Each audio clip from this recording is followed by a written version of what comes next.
Dans l'élan de lutte contre le terrorisme, le président du Faso a rendu une visite surprise à l'unité d'intervention polyvalente de la police nationale. Les membres des différentes unités d'intervention ont été invités à redoubler d'efforts face à la menace terroriste. 105 établissements publics de l'État verront leur rapport de gestion de conseil d'administration et leurs états financiers de 2021 examinés. Au cours de l'Assemblée générale donc des établissements publics de l'État, la rencontre a été ouverte ce matin. Et puis au Mali, le médiateur de la CEDEAO, Goodluck Jonathan, en séjour, a rencontré les autorités de la transition. L'envoyé de la communauté ouest-africaine a manifesté sa satisfaction concernant la levée des sanctions contre le Mali. Bonsoir à tous et bienvenue dans ce journal. Le président du Faso a effectué une visite surprise ce 21 juillet à l'unité d'intervention polyvalente de la police nationale, c'est à Ouaga 2000. Il a échangé avec les différentes unités d'intervention donc en abordant la question de l'engagement des différentes forces dans la lutte contre le terrorisme. Elles ont été invitées à redoubler d'efforts. Nous en parlons avec Michael Toukré. C'est une visite surprise du chef de l'État qui a permis d'échanger avec les différentes unités d'intervention de la police nationale. Ce sont l'unité d'intervention de la police nationale, l'UIPN, la brigade anticriminalité BAC et la compagnie républicaine de sécurité CRS. Le chef de l'État a invité ces unités à redoubler d'efforts dans la lutte contre le terrorisme. J'invite en tout cas tous les responsables au niveau de la police à prendre des mesures urgentes. Que ce soit dans les commissariats, que ce soit dans les postes de contrôle, le dispositif que qu'on faisait à l'accoutumée là, nous devons modifier et intégrer la donnée sécuritaire. Parce que comme vous l'avez constaté, ce n'est plus seulement en brousse, c'est aussi en ville, c'est aussi en province, c'est aussi dans les départements. Donc, quelles que soient les positions tenues, les uns et les autres doivent faire l'effort d'intégrer la donnée sécuritaire. Le président du Faso a, au cours de son intervention, invité à la cohésion au sein des différentes unités. Selon Paul-Henri Damiba, toutes les forces de défense et de sécurité ont leur rôle dans les mécanismes de défense et de protection du pays. C'est pourquoi il a exhorté les unités à travailler véritablement pour gagner le pari de la cohésion et de la solidarité pour vaincre l'ennemi. Il faudrait travailler à davantage de cohésion avec les autres forces qui sont là aussi et qui ont des rôles et qui font des missions qui complètent. C'est incompréhensible et puis c'est nuisible. Je dis c'est nuisible que un de la police qui a son frère, par exemple béret rouge, est dans le travail entre la police et béret rouge, ça ne va pas. C'est incompréhensible et c'est nuisible que quelqu'un de l'UIP qui a son frère à la BAC ne s'entende pas avec les gens de la BAC. Donc c'est à la fois interne et c'est aussi extérieur. Donc je vous invite à travailler véritablement pour gagner en cohésion au niveau des forces. L'ennemi ne fait pas de distinguo. Le chef de l'État a rappelé aux unités d'intervention de la police nationale à plus de retenue et de prudence dans l'utilisation des réseaux sociaux. À l'issue de son intervention, les éléments de la police nationale ont exprimé leur doléance au chef de l'État qui se résume essentiellement sur l'acquisition de matériel plus performant dans la lutte contre le terrorisme et l'amélioration de la prise en charge des blessés de la police lors des attaques terroristes. Et au cours de cette même journée de 21 juillet, le président du Faso, le lieutenant-colonel Paul-Henri Sandaogo Damiba, a également reçu les lettres de créance de 3 ambassadeurs accrédités au Burkina. Il s'agit des ambassadeurs de la République populaire de Chine, de la République islamique du Pakistan et de la République hellénique. Le point avec donc Abdoulaye Minier. C'est Lu Shan, ambassadeur extraordinaire et plénipotentiaire de la République populaire de Chine auprès du Burkina Faso, avec résidence à Ouagadougou, qui a été le premier à remettre ses lettres de créance au président du Faso. Diplomate de carrière, Lushan a occupé de hautes fonctions aussi bien au niveau central que dans les représentations diplomatiques de son pays à l'étranger. Sa présence marque le renforcement des relations diplomatiques entre le Burkina Faso et la République populaire de Chine, des relations diplomatiques qui, faut-il le rappeler, ont été reprises le 26 mai 2018. À la suite de Lushan, l'ambassadeur extraordinaire et plénipotentiaire de la République islamique du Pakistan auprès du Burkina Faso, avec pour résidence à Tripoli en Libye, Javed Rachad, a présenté sa lettre au chef de l'État. Javed Rachad est militaire de formation. Il est titulaire d'une maîtrise en sciences militaires, en guerre interarmée et en études sur les conduites de la guerre. Il a servi pendant 38 ans dans l'armée pakistanaise où il a occupé différents postes au niveau du commandement militaire. Le dernier à présenter sa lettre de créance est l'ambassadeur extraordinaire et plénipotentiaire de la République hellénique auprès du Burkina Faso avec résidence à Dakar au Sénégal. Ephimios Georges Kostopoulos est le tout premier diplomate de la Grèce à présenter ses lettres de créance au Burkina Faso. Notons que la coopération bilatérale entre le Burkina Faso et la Grèce est à ses débuts.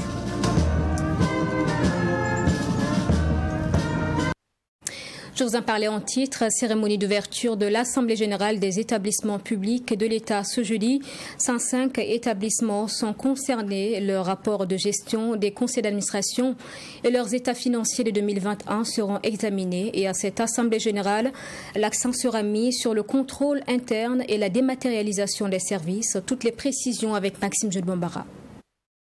De l'examen des états financiers des 105 EPE, établissements publics de l'État, exercice 2021, il ressort que le montant total des recettes engrangées s'élève à plus de 276 milliards de francs CFA contre 267 milliards en 2020. Entre 2020 et 2021, la performance de ces établissements a donc connu une hausse de 16,34%. De quoi donner des motifs de satisfaction au chef du gouvernement qui a présidé les travaux de cette 23e Assemblée générale des établissements publics de l'État. Des résolutions ont été prises et des recommandations faites pour pallier les difficultés rencontrées et redresser les structures déficitaires. Nous avons, par rapport aux EPE qui sont déficitaires, donc recommandé l'élaboration de plans de redressement dans un délai de 2 mois afin que à la prochaine session, on puisse nous présenter des situations beaucoup plus bénéficiaires. Également, il y a eu des recommandations, il y a une recommandation donc relative à l'apurement des dettes des établissements publics de l'État, mais également une recommandation relative à la prise en charge par les EPE des acteurs non étatiques qui participent aux activités des EPE. Les présidents des conseils d'administration et les directeurs généraux des différents établissements publics de l'État ont également réfléchi sur la question du contrôle interne et de la dématérialisation des services dans les EPE. Des recommandations ont également été faites dans ce sens, notamment l'adoption des outils de gestion tels que l'organigramme, les manuels de procédure, la cartographie des risques, histoire de faciliter le processus de dématérialisation.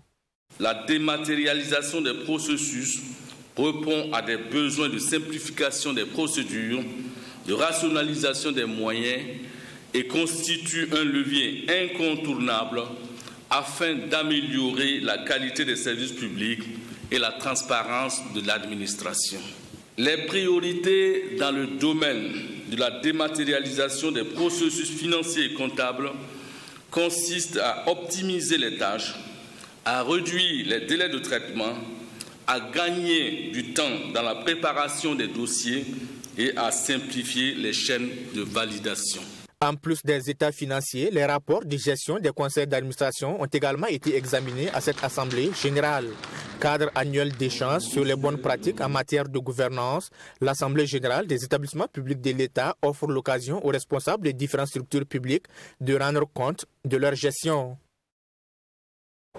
En fin de mission, après une année de service, le commandant de la force Barkhane, Laurent Michon, a conjointement animé avec l'ambassadeur de France au Burkina une conférence de presse ce jeudi. Au cœur de cette sortie médiatique, le bilan de la force Barkhane, sa réarticulation à travers Takuba ainsi que les perspectives du dispositif militaire français dans le Sahel. Également, la question sécuritaire au Burkina a été abordée. Nous en parlons avec Serge Kaboré.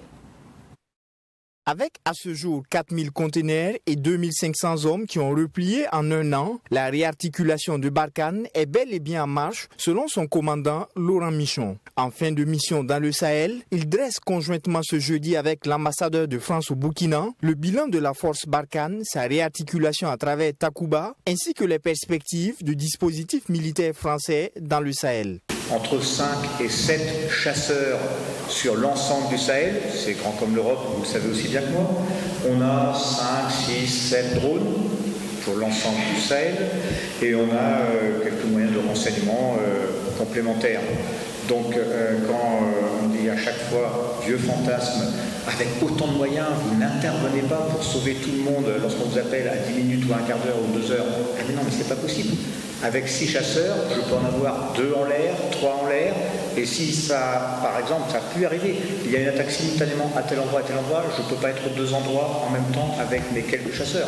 Selon le commandant de la force Barkhane, des accords militaires existent avec le Burkina Faso, mais aucune intervention n'est possible en l'absence de demande express de l'état-major burkinabé. Nous agissons selon des procédures de demande de l'état-major burkinabé. Le système est bien en place.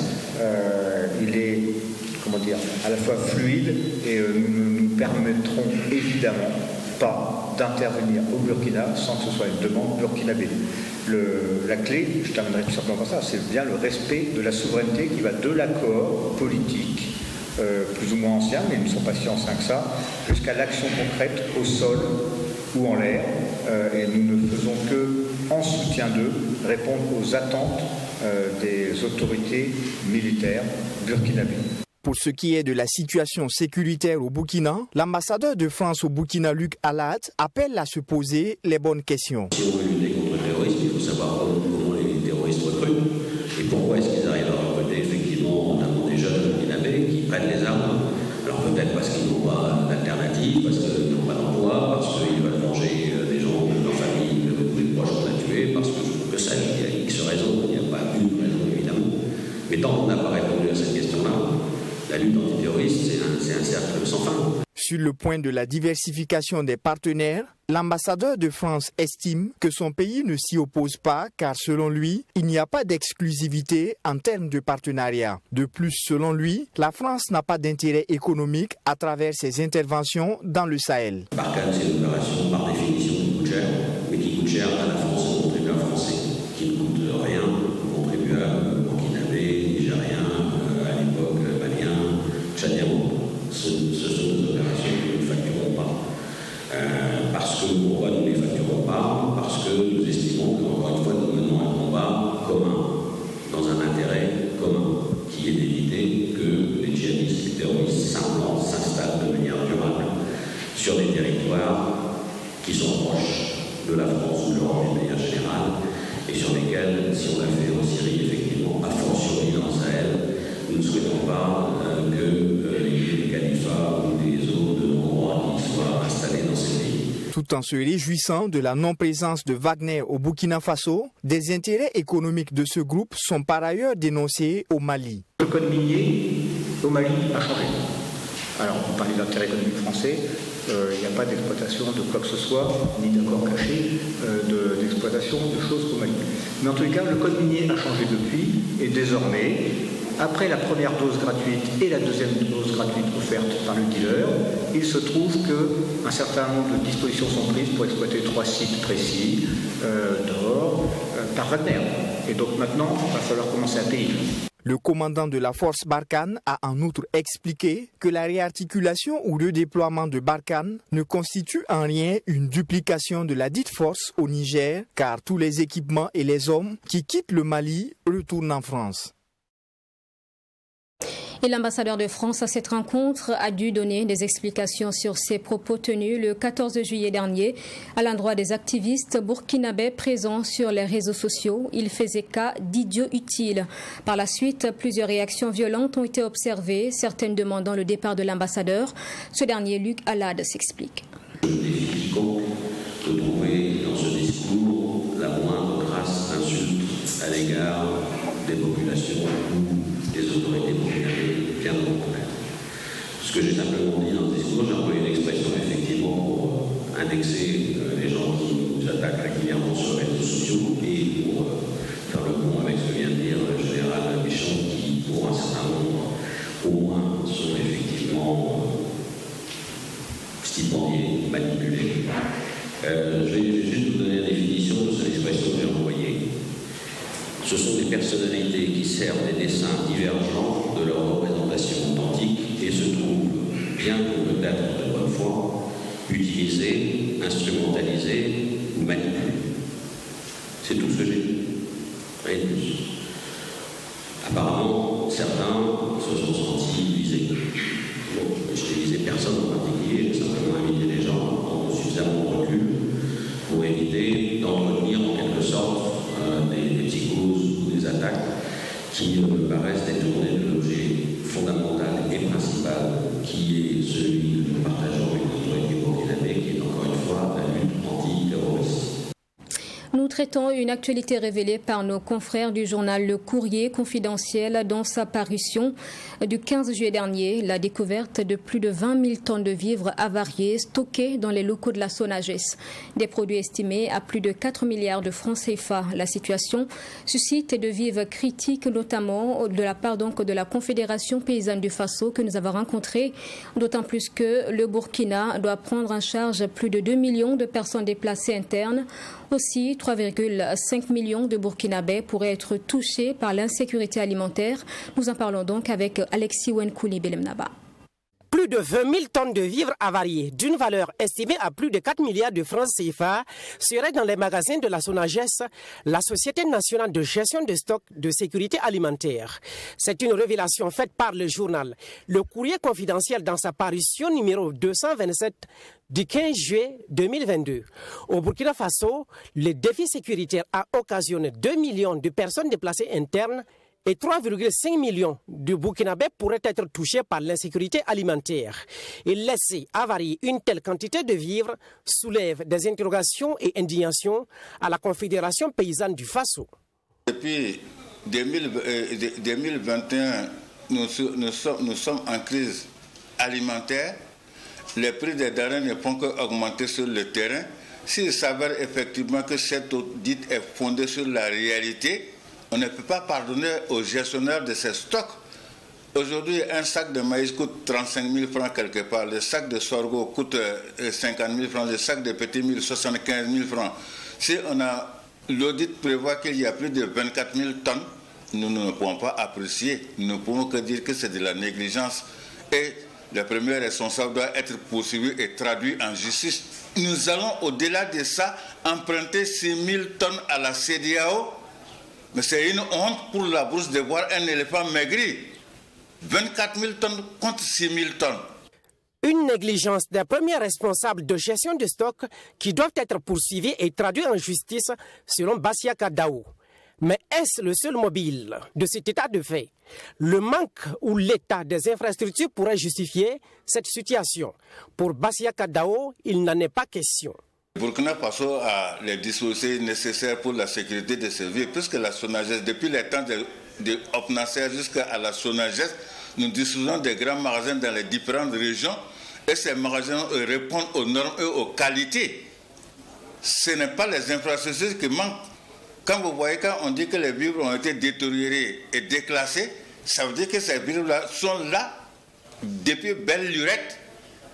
Ce n'est pas parce que c'est l'eau qui a suinté sur ces vivres, mais c'est que ces vivres-là sont conservés dans des magasins et dans des conditions idoines qui permettent effectivement aux Burkinabés de s'en sortir. Mais il y a une négligence qui a fait que ces stocks-là ont été détériorés. Sinon, on dispose, que ce soit dans la région de Haut-Bassin, dans la boucle du Moun, dans les cascades, au plateau central, dans toutes les régions, la SONAGES dispose des infrastructures appréciables qui répondent aux normes internationales. Je pense que ce ne sont pas les infrastructures qui manquent pour qu'on arrive à de tels dégâts.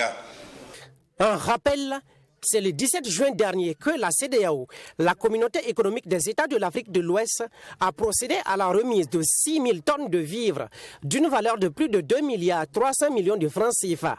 Un appui de cette institution sous forme de prêt, alors que plus de 20 000 tonnes de vivres d'une valeur estimée à plus de 4 milliards de francs CFA vont peut-être terminer dans les poubelles ou dans les champs comme fumier organique. Nous vous amenons ce soir dans l'univers du bodybuilding, cette discipline sportive qui consiste à sculpter son corps à travers des exercices physiques précis et avec une intensité soutenue. L'un des exemples que vous verrez dans le prochain reportage, une dame, Safoura Compaoré, coach également, et les médaillés d'argent du championnat ouest-africain de bodybuilding qui a pris fin le 16 juillet dernier. Ce championnat a mis en compétition des sportifs de plusieurs pays africains à Accra au Ghana. Mamie Kamabou pour le reportage. Elle, c'est la première Burkinabé à prendre part à une compétition de bodybuilding. Une compétition qui s'est tenue à Accra au Ghana du 13 au 16 juillet dernier. Avec son collègue, par ailleurs coach, Safoura Compaoré a fait flotter haut le drapeau du Burkina Faso. Elle a décroché une médaille d'argent dans le cadre du championnat ouest-africain de bodybuilding. Bien qu'elle est coach et sportive, Safoura Compaoré n'a jamais envisagé participer à une compétition de bodybuilding. Mais grâce aux encouragements de son collègue et coach, la médaille d'argent au championnat ouest-africain de bodybuilding a pris son courage à deux mains. Comme c'est ma première participation, donc j'avais un peu la trouille. Mais avec mon coach, mon collègue à côté, donc lui m'a remonté un peu le moral. Il participe, donc moi j'ai eu quand même le courage de vouloir participer. C'est moi je la coach, souvent on travaille ensemble. J'ai dit tiens, elle est motivée, elle est dans le sport à fond. Je pense qu'elle peut représenter le Burkina en tant que femme bodybuildeuse. J'ai essayé de la convaincre, en vain, elle ne voulait pas accepter. Mais au finish, à 2 semaines de la compétition, elle a accepté, on a bossé et voilà le résultat. Passionnée de sport en général depuis son enfance, Safoura Compaoré dit avoir participé à plusieurs compétitions de football, de danse entre autres. Quelques années plus tard, elle décide de s'inscrire dans une salle de sport pour développer ses muscles. Depuis, sa passion pour le bodybuilding n'a fait que grandir. C'est dans cette salle de sport au quartier Ouaga 2000 de la ville de Ouagadougou qu'elle s'entraîne avec son coach. Super, allez. Des pompes, des gainages, des jumping jacks, des squats et le fitness. Voilà entre autres les exercices auxquels Safoura Compaoré est soumise. Des exercices qui lui ont valu cette médaille d'argent. On fait 30 minutes intenses, donc ça revient à 25 minutes d'intense, puis 5 minutes de récupération. Puis quand tu fais ça, affine bien. Ça élimine les cellulites. Et puis ça donne aussi la force au niveau des jambes, tu as la force vraiment. Et puis aussi le cardio, son cardio est tellement fort. Nos entraînements avec Compaoré, c'est intense. Quand on démarre, on peut faire 1 heure. On ne dépasse pas 1h20, mais c'est très intense.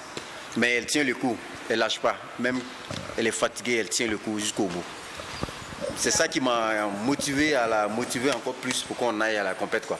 Parce qu'elle ne lâche pas, elle ne recule pas. Voilà, elle fonce seulement. Tu vois, tu l'as dit, elle est fatiguée, elle crie, mais elle continue de se donner, quoi.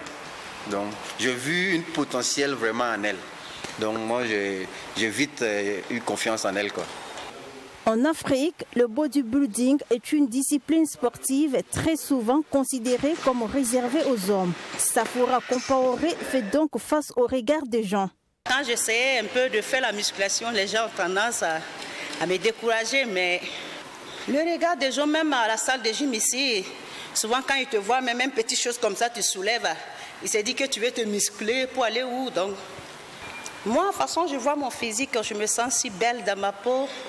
Moi, ça me motive plus même à aller bien dessiner encore mon corps. En même temps, je vois que je suis femme, avec un corps vraiment pas trop musclé un peu. Donc, ça me vraiment, je me sens vraiment à l'aise dans ma peau. Souleymane Petit-Pima, qui a pris part également à la compétition, quant à lui, s'est présenté dans une nouvelle catégorie. Il a reçu une attestation et la carte IFBB, Fédération internationale de bodybuilding et fitness.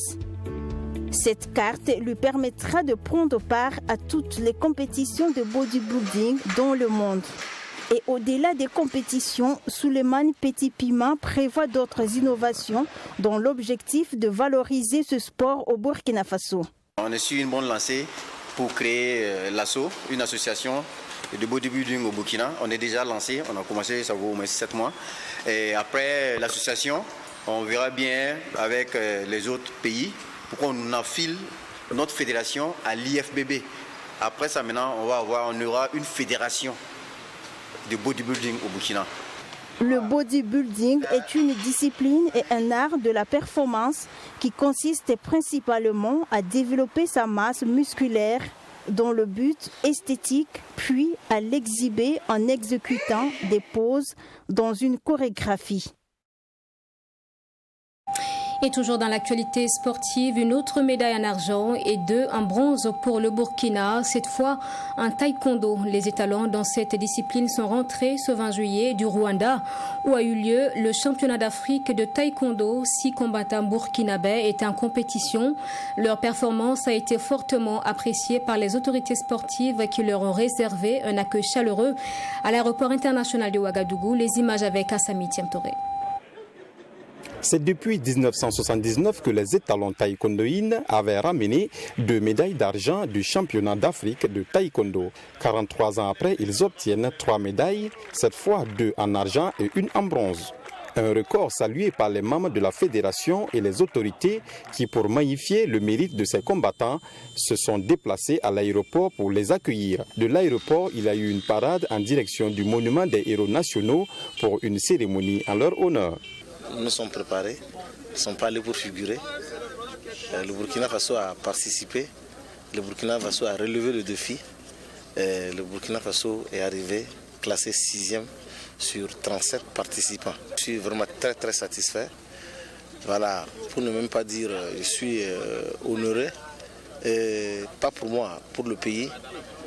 Je suis comme le programme d'activité l'avait dit auparavant. Moi, mon objectif, c'est de faire la promotion du taekwondo et surtout de faire connaître le Burkina Faso à l'étranger par aussi le taekwondo. Et je pense que ça vient de se réaliser. Tous ceux qui étaient là-bas et même ceux qui ont suivi sont au courant que le Burkina Faso existe d'abord et qu'au Burkina Faso, il y a de très valeureux combattants. 6 au départ pour la conquête de la médaille d'or dans chaque catégorie. 3 en l'occurrence, Faisal Sawadgo et Ibrahim Maïga reviennent avec au coup le métal en argent et Ali Koulibaly en bronze. Une moisson qui pouvait être encore plus bonne si les étalons avaient pris connaissance du dernier règlement avant la compétition. Avant c'était jusqu'à la 3e round. Au 3e round tu gagnais ton combat. Mais maintenant c'est par round. Tu gagnes le round, on déclare le vainqueur. Tu gagnes le 2e round successivement, l'autre perd en même temps. Donc pourtant avant il pouvait gagner le 2e round, le 1er round et tu remontais la pente. Mais il n'y a plus ça. Quand on te bat au 2e round, 1er round, 2e round, c'est fini. Techniquement on était très posé, physiquement on était très posé. En tout cas, en partant même, j'étais confiant qu'on allait amener quelque chose. C'est naturellement une joie pour ces compétiteurs d'avoir obtenu ces médailles, mais aussi des sentiments de regret par rapport à ce règlement. Oui, vraiment, la compétition dans l'ensemble, ça s'est bien passé. On est allé la tête libre, on est allé serein, on est allé confiant. Toute l'équipe était confiante aussi. Et donc, on était allé avec l'objectif principal, c'est de ramener au moins une médaille d'or. Donc, à défaut de l'or, on est tombé sur l'argent, mais on va travailler encore sur ces erreurs et tout. Comme je l'ai dit, il y a de nouvelles règles qui viennent de s'actualiser encore, dont on s'adapte petit à petit. Et je pense qu'avec le temps, on va s'adapter facilement et on va se préparer pour les prochaines échéances à venir. Un regret, bien sûr, naturellement un regret, parce que c'était vraiment serré. Et même moi, je ne pensais pas que vraiment le choix allait être celui. Donc ça veut dire encore que j'ai du boulot à faire, c'est-à-dire dans les nouvelles règles et tout. Et je ne suis pas le seul, tous les athlètes s'actualisent actuellement, parce qu'il n'y a pas très longtemps les nouvelles règles ont commencé.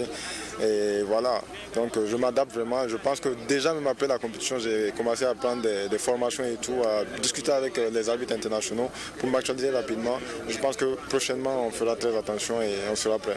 Notons que ces combattants sont attendus encore dans quelques temps au championnat islamique de taekwondo et à la coupe de l'ambassadeur de Chine au Burkina Faso.